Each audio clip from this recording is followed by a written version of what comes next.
Blog. तो आज है छठ पूजा। छठ पूजा का पहला अर्घ और आप सभी को छठ पूजा की ढेर सारी शुभकामनाएं। हैप्पी छठ एंड जय छठी मैया। तो अभी मेरे घर में छठ की सारी तैयारियां हो रही हैं। दौरा और सूप वगैरह सब सज रहे हैं।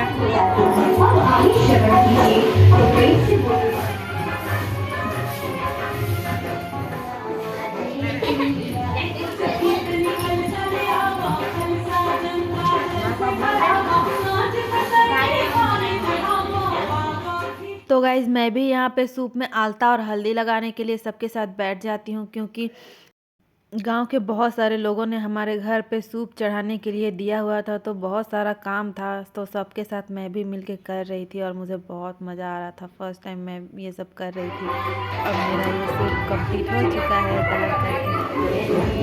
और इधर दादी लोग छठ के लिए प्रसाद बना रही थी, ठेकुआ बना रही थी। ये पूरे शुद्ध घी में और आम की लकड़ी में बनाया जाता है एकदम। और इधर में छोटी दादी पूजा रूम में आरतना दे रही थी और टीका कह रही थी। इसे घर जगाना कहते हैं हमारे यहाँ पे। आपके यहाँ पे क्या कहते हैं? तो यहाँ पर चाची और बुआ सब मिल कर के दौरा सजा रहे थे और फल वगैरह सब डाल रहे थे। और मैं यहाँ पे रेडी हो चुकी हूँ छठ घाट जाने के लिए एकदम मस्त। फिर यहाँ पे सब कुछ दौरा सूप वगैरह सब सज चुका है, सब बन चुके हैं और यहाँ पे सब बारी बारी से प्रणाम कर रहे हैं। ऐसा माना जाता है कि छठ पर्व बहुत ही कठिन पर्व है। ये पर्व 4 दिन का होता है।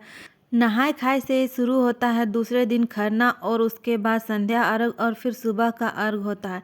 इस पर्व में महिलाएं 3 दिन तक उपवास रखती हैं, इसीलिए इसे बहुत ही कठिन पर्व माना जाता है और इसे महापर्व बोला जाता है। लोगों का मानना है कि ये पर्व अपने बच्चों के लिए किया जाता है। फिर यहाँ पे मैं भी प्रणाम करती हूँ। दादी लोग मेरे आंचल में चावल देती है, उसी को यहाँ पे चुमाते हैं और फिर प्रणाम करते हैं। तो अब हम यहाँ पे दौरा उठा करके घाट के लिए निकल चुके हैं।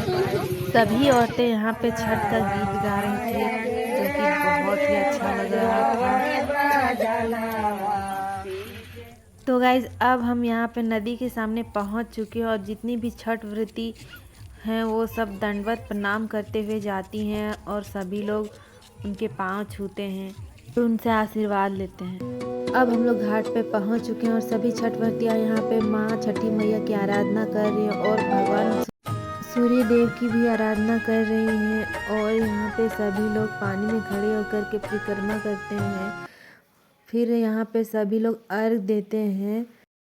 अर्घ देने के बाद यहाँ पे पंडित जी हम लोग की पूजा करवाते हैं और सभी छठ व्रतियाँ यहाँ पे पूजा कर रही हैं।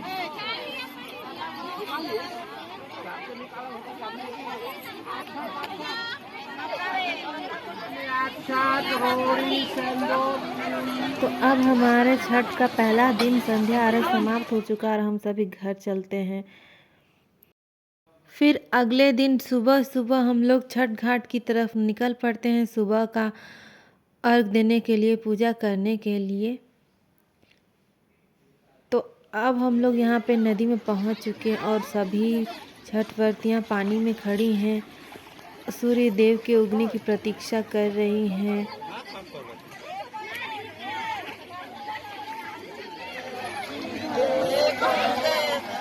फिर हम लोग यहाँ पे सभी छठ व्रतियों को अल्पना देते हैं और उन्हें सिंदूर लगाते हैं, टीका लगाते हैं।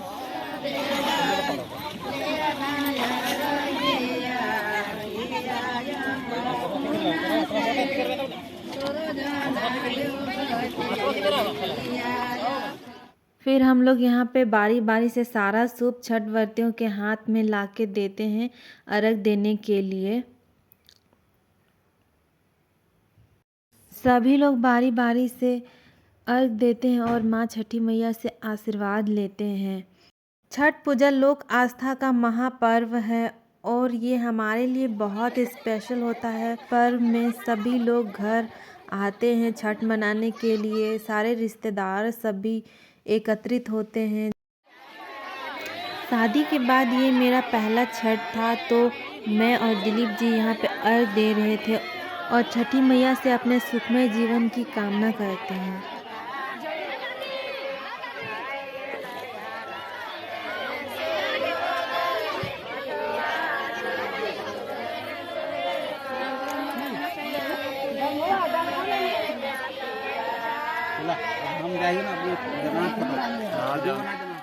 अर्घ देने के बाद हम लोग सारे सूप वगैरह नदी से बाहर निकालते हैं, सभी छठव्रतियों से लेकर।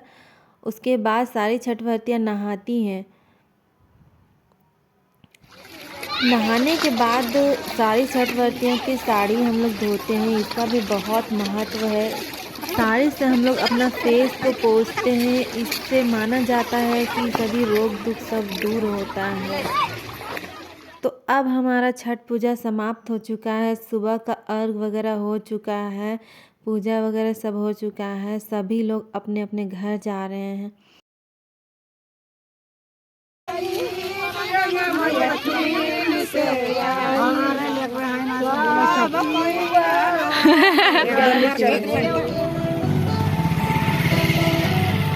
तो अब हम लोग घर पहुंच चुके हैं और आज के ब्लॉग में बस इतना ही। आप लोगों को मेरा ये छठ ब्लॉग कैसा लगा कमेंट में ज़रूर बताएं। तब तक के लिए बाय बाय, टेक केयर। और जिनको छठ का ठेकुआ चाहिए वो ज़रूर कमेंट करें।